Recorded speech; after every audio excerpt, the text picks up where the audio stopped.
যে 18 তারিখে আমরা অ্যাপটা লঞ্চ করার পরে আমরা 8টা রিজিয়নে ভাগ করে 5 দিন করে সময় দিয়ে আমরা নিবন্ধন প্রক্রিয়াটা চালু রেখেছিলাম। এইটাকে এখন ওপেন করে দিচ্ছি।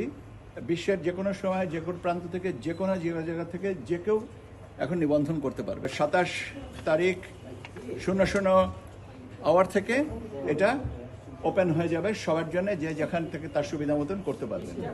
আমরা কিছু সামান্য কিছু ত্রুটি সম্পর্কে আমরা জেনেছি, যেমন ঠিকানার কাঠামোটা যেভাবে আমরা স্ট্রাকচার করে দিয়েছিলাম, সেটা কিছু জায়গায় আপনার ওটিপি পাচ্ছিলেন না ঠিক মতন, সেগুলো আমরা যখনই যেটা জানতে পাচ্ছি আমরা সেটা তাৎক্ষণিকভাবেই অ্যাড্রেস করছি। এই ওপেন আপ করে দেওয়ার কারণে, মানে নিবন্ধন প্রক্রিয়াটা ওপেন করে দেওয়ার কারণে হয়তো কিছু ত্রুটি বা কিছু হিকাপ হবে, এবং যেটা যখন আসবে আমরা সেটা সেইভাবে আমরা অ্যাড্রেস করব।